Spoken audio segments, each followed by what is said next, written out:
What it do, Grizz Nation? It's your boy Evan Hayes, the co-host of the No Weapon Podcast, and I'm back with another post-game bounce as I will be reviewing last night's game as the Memphis Grizzlies took on the Oklahoma City Thunder. I'll be going over my positives, my negatives, and my overall insights on the game. But first, a quick little rundown. The Grizzlies lost last night's game 125-104, which pushes their record to 44-29 on the season, which keeps them at fifth place in the Western Conference, tied with the Los Angeles Lakers. The scoreboard doesn't really tell the full story of this game. Of course, you see the 21-point blowout. You think that OKC dominated the whole game, but that wasn't the case.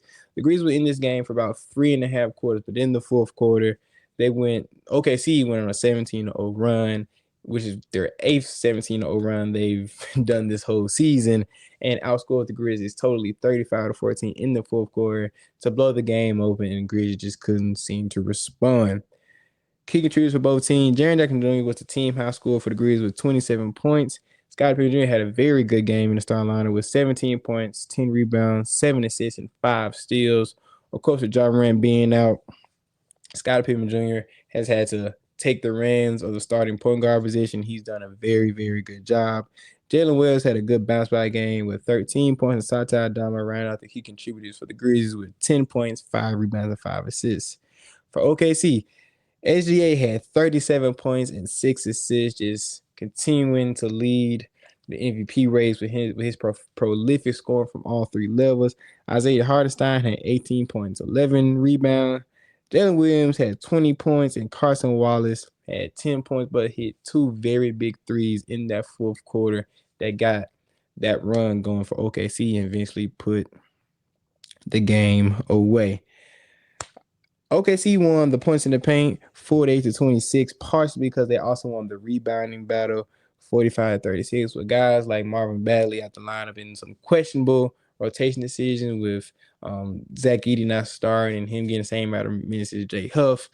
That leads to the paint being a little more vulnerable, and OKC definitely took advantage.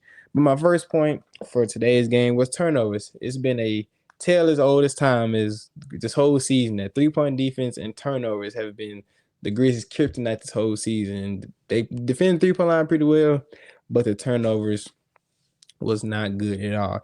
18 turnovers for the game and 29 points off those turnovers, especially in the fourth quarter. That's how that run got going. Grizzlies kept turning the ball over, a lot of errant passes, a lot of getting their pockets picked, and OKC got in transition, got the crowd in it, and that's what put this game away. You had to clean turnovers up. I know Ja Morant wasn't playing. I know Desmond Bane had a very bad game, and I'll get to that a little later. But no matter what, you had to take care of the basketball, especially against these better teams in the NBA. When we get into the playoffs, if you're a team that can't take care of the basketball, you're gonna go home early. And hopefully, the Grizzlies can clean this up with guys coming back. Hopefully these last 10 games, and we can amend this turnover problem going into the playoffs.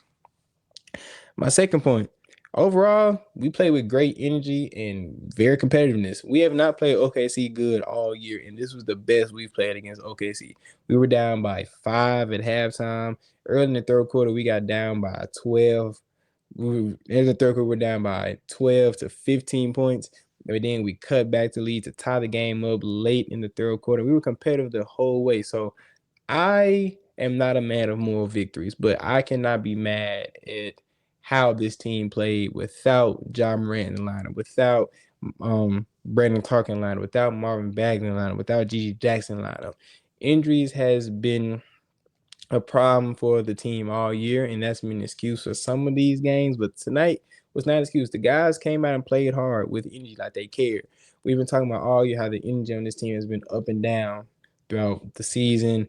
There's guys bickering with the coaches. There have been rumors of guys not getting along with the coaching. We saw last game, Desmond Bane and Satya Adama got into it on the bench, but you love to see that energy, like the guys care. So hopefully with this road trip ending in a 5-game home stand coming up against some very competitive teams in the Lakers, the Celtics, some other teams, we can carry this competitive energy over to the FedEx Forum, over to the Grindhouse, and hopefully pick up some more wins. So I can't be mad at too much with the effort this team played with. Down the stretch, it just came down to getting stops and turning the ball over, which those things you can get cleaned up in practice. You would hate that you clean these things up this late into the season. But the fact that they were the underdogs going into this game. They knew they were underdogs, and they still came to play. Says a lot about the heart of this team and what this team is trying to do, hopefully, when these guys come back. My last point is Desmond Bane. I don't want to put the whole blame on Desmond Bane because a lot of things led to the Grizzlies losing this game. And that's been the testament this whole year. There's been a lot of winnable games. This was a winnable game. Despite the Thunder being 61-20 on the season, this was a winnable game.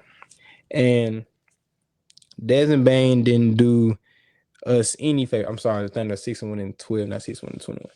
They're 61-12. Going, Desmond Bane had 3 points, 2 rebounds, and 6 assists. 1 for 12 from the field, and 1 for 9 for 3. In a game where you were in it for, I would say, 90% of the game, you need your second best player on the floor to give you more than 3 points. I get it. Guys have off games, but that's been a trend throughout this year that we can't have consistently guys showing up against these better teams, against these big games. When we played against the Knicks, we didn't look good. When we played against the Thunder a few other times, we haven't looked good. When we need our guys playing well at the highest level, it's been inconsistent. Inconsistency has been a very big issue with this team, especially through our best players. And tonight was a testament of that. In the playoffs, hopefully with Ja Morant coming back soon, we got a report that he's day-to-day with his hamstring strain, that he's ramping back up to return to the lineup. You need Desmond Bane, Jaren Jackson Jr., and Ja Morant all clicking at the same time. We're probably going to see a first-round matchup with either probably the Lakers or the Rockets. Both of those teams have guys that have been there before that know how to win. We can't have games where 2 of our 3 stars and 1 of our 3 stars is having a bad game or having a lull. Like, we just can't have that. In the playoffs, it's about your stars playing well consistently. And that's been a struggle this whole year, and that reared its ugly head tonight. If Desmond Bane had a decent game, there's a decent chance we come out with this W. And yes, this game is going to matter in the grand scheme of things with the playoff picture. But it is a microcosm of what's been happening this whole season, what you don't want to see in the playoffs. You need the big 3 playing well at all times. And especially with guys out the lineup, we're not seeing Brandon Clark back. We don't know when Gigi Jackson's coming back. Marvin Bagley's still in concussion protocol. You need to know who you can depend on, and you have to depend on your big 3 to get the job done. Because unfortunately, there's no one else outside of the big 3 that throughout the year we've been able to depend on to play well at a high level consistently. Scotty Pippen Jr. is having a great stretch of games right now, but there's been other stretches throughout the year where he hasn't played well at all. Same thing with Luke Kennard, same thing with Vince Williams, and the list goes on and on. Same thing with Zach Edey, and that's for a different conversation with why. But we need consistency. And Desmond Bane laying an egg against the best team in the league is not a good sign for what you see in the playoffs. Of course, everybody has bad games. It can be just one game. But you want to build these habits. You want to have already built these habits for what you're going to see in the playoffs. And if you run against the Lakers or the Rockets or the Clippers or any of these top Western Conference teams, we can't have any games where we're like this and like this and like this and like this.